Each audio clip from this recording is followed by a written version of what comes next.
Carl Jung's dark secrets of the subconscious. Here's the ruthless truth. Your greatest enemy isn't out there, it's you. The part of you you've never met, the part you hide, ignore, and pretend doesn't exist. Carl Jung knew your subconscious isn't passive, it's the mastermind. By the time you think, it's already decided. And if you don't understand its darkness, it will own you. Why do people sabotage their own success? Why do some stay broke, stay small, stay silent, even when they know what to do? Jung found the answer buried deep, because what we call self-sabotage is actually self-protection. Protection from pain, from growth, from truth. So here's the real question. If your subconscious is silently controlling your life, how do you take control back? Here's what most people don't realize. The most dangerous part of you isn't what you show to the world, it's what you hide, even from yourself. Carl Jung called this your shadow. It's not just your mistakes, it's your suppressed ambition, your quiet envy, your thirst for revenge you keep locking in the basement of your mind. Think about it. Have you ever overreacted to something small, snapped when someone questioned you, felt an urge to dominate even though you pretend to be humble? That's your shadow peeking through. And here's the brutal truth. The more you deny it, the stronger it becomes. Because the shadow doesn't disappear, it waits. And when your guard is down, when you're tired, emotional, desperate, it strikes. You sabotage your own goals. You lash out at people who love you. You become the villain in your own story, all while thinking you're the victim. But Jung didn't say this to shame us. He said it to wake us up. You can't be whole until you face the darkest parts of you. Not to destroy them, but to integrate them. A man who has made peace with his shadow becomes unshakable, because he knows what he's capable of, and he chooses discipline. Final truth, what you hide from will eventually become your master, but what you face becomes your power. Ever meet someone who just bothers you? You don't know why. They walk into a room and something inside you just tenses. Carl Jung would ask you, is it really them or is it you? Because here's the dark truth. What we attack in others is often what we refuse to face in ourselves. You call someone arrogant, but deep down, you're afraid you don't matter. You mock someone's ambition, but secretly, you wish you had the courage to chase your dreams. You hate the liar, but conveniently forget all the truths you twist to look good. This is projection, a mirror your subconscious holds up, so you can pretend the enemy is out there, when in reality, it's inside. Why do we do it? Because it's easier to judge than to change. It's easier to point fingers than to look in the mirror and say, I have work to do. But here's where it gets powerful. The moment you stop blaming and start claiming responsibility, you take your power back. Because when you own your darkness, no one can use it against you. Final truth, you'll stop hating others. The moment you stop hiding from yourself, you think you're choosing who you are, what to say, how to act. But Jung knew the chilling truth. You're not the writer of your story. You're the actor in a script written thousands of years ago. Deep in your subconscious live ancient characters. The hero who wants to save, the villain who wants revenge, the king who builds order, and the trickster who hides behind jokes because he fears being seen. You didn't invent them. They were passed down through myth, blood, and memory. You inherited a cast of roles, and without even knowing it, you started playing them. Why do you always self-destruct just when things go well? Why do you sabotage relationships, success, peace? Because somewhere inside, the tragic hero is whispering, this is what we do. And unless you recognize the role, it will play you forever. But here's the good part. Once you see the script, you can change it. Once you meet the character, you can rewrite the story. Final truth, you don't get to choose whether the archetypes exist. You only get to choose if you'll live consciously or be ruled from the shadows. The truth is, you are not as free as you think. You may feel in control, like every choice you make is yours, but the shadow knows better. It whispers in your reactions, in the people you attract, in the habits you keep returning to. no matter how hard you try to break them. Until you confront your subconscious, you are not a man of choice. You're a man of programming, a puppet to fear, to trauma, to wounds you never healed.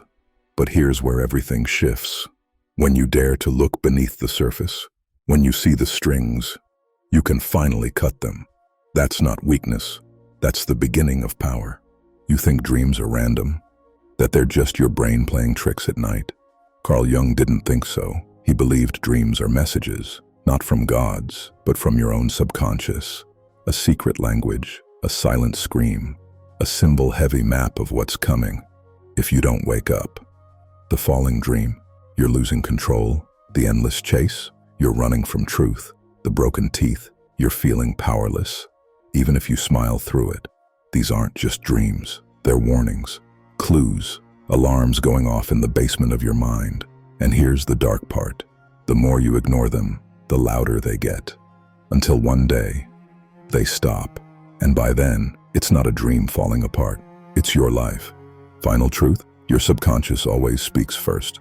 The question is, will you listen or wait for the crash? Here's the lie you were told as a child. Just bury your anger. Forget your pain. Hide your lust, your rage, your fear, and be good. But Carl Jung warned, what you bury doesn't die. It grows, it mutates, it waits. You push the anger down, and it turns to bitterness. You deny your fear, and it poisons your courage. You hide your desires, and they return twisted. The man who never screams eventually breaks, not in front of others, but in silence, where no one can save him. Why? Because every time you repress truth, you feed the monster beneath your skin. And one day, it won't ask permission to rise. It will explode, ruin relationships, sabotage success, destroy peace. Final truth, what you don't face in the light will devour you in the dark. Don't repress it, integrate it. Here's a disturbing truth. You're not making decisions. You're just becoming aware of them. After they've already been made. Modern neuroscience confirms it. Electrodes in labs have shown it. Your brain fires the signal to act. Milliseconds before you decide. Think about that. You reach for the drink, say yes to the wrong person, hit snooze on the alarm, and then you explain it with a lie called free will. But Jung knew this long before the labs did. He warned us. The subconscious is the silent dictator, the real ruler. By the time your conscious mind catches up, the choice is done. So if you haven't trained your subconscious, if you haven't reprogrammed the shadows, then guess what? You are not living with freedom. You're just reacting to wounds, to fears, to buried commands you don't even remember. Free will doesn't exist until the subconscious is mastered. Until then, your life isn't yours. It belongs to the patterns hiding in the dark. Ever think, that's weird. I was just thinking about that. And then it happened. You call it coincidence. Jung called it synchronicity. But here's the twist. It's not random. It's not magic. It's your subconscious leaking into reality. Your mind is a pattern detection machine. It notices connections your conscious brain ignores. It pushes you toward moments, people, choices that feel right without logic. You call it gut instinct, but it's your unconscious pulling strings. The people you meet, the words that hit hard, the signs you happen to notice. They're all part of the hidden web inside you.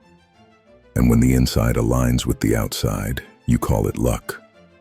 But it's not luck. It's you, the part of you haven't met yet. When you master the subconscious, you stop waiting for signs and start creating them. You show up to work, you smile, you nod, you say the right things, even when your soul wants to scream. That is the persona, a mask you wear to survive, to be accepted, to avoid rejection, conflict, judgment. Jung said it plainly. The persona is not who you are. It's who the world demands you to be. At first, it's useful. You blend in. You protect yourself. You win approval. But then, you forget where the mask ends and where you begin. You start believing the role. You play the nice guy, the good son, the perfect professional, and slowly, the real you vanishes. Your needs buried, your anger swallowed, your desires silenced. Until one day, you look in the mirror and have no idea who's staring back. Mini conclusion: if you never take off the mask, you'll die as a stranger to yourself. You want real power. Not the pretend kind that needs approval. I mean the kind that walks into a room and silence follows. Then stop running from your anger, your jealousy, your lust, your need for revenge. Stop pretending those parts don't exist, because they do. And they're not your enemy. They're your fuel, if you control them. Jung called it the shadow, the raw, ugly, primal part of you. Buried, denied, rejected. But here's the paradox. What you deny gains control. What you confront, you transcend. Face the rage, and it becomes your edge in a fight. Face the fear, and it becomes your compass. Face the hunger, and it becomes discipline. True power is not clean. It's not polite. It's forged when you stop lying to yourself and start walking beside your shadow. You don't become powerful by pretending to be good. You become powerful by knowing your darkness and choosing to lead it. Here's what most men never understand. The part of you that you ignore doesn't disappear. It just waits. Waits to erupt in a moment of weakness. Waits to sabotage your relationships, your goals, your peace. Waits to ruin everything you built without you knowing why. The boy denies his inner world. He pretends he's fine. He says, "I don't think about the past. I'm not affected by that. I don't need to feel anything." But then he snaps, or quits, or loses himself in distraction. Alcohol, porn, chasing validation, because the subconscious doesn't vanish. It commands you, silently. The man, he listens, not to the noise, but to the patterns. He notices the dreams, the triggers, the instincts. He doesn't try to be perfect. He tries to be whole. And that's the final truth. What you refuse to face will rule your life. But what you face, you can finally command. Imagine this. You walk into a room, calm, grounded, unshaken, not because you've silenced your darkness, but because you've made peace with it. You've looked it in the eye, and it now walks behind you, not over you. While others run from their shadow, you shake its hand, you learn from it, you absorb its power. That's the shift, not from good to evil, but from fragile to unbreakable. Carl Jung didn't teach men how to avoid the war within. He taught them how to win it. The subconscious will either enslave you, or it will crown you. That choice is yours.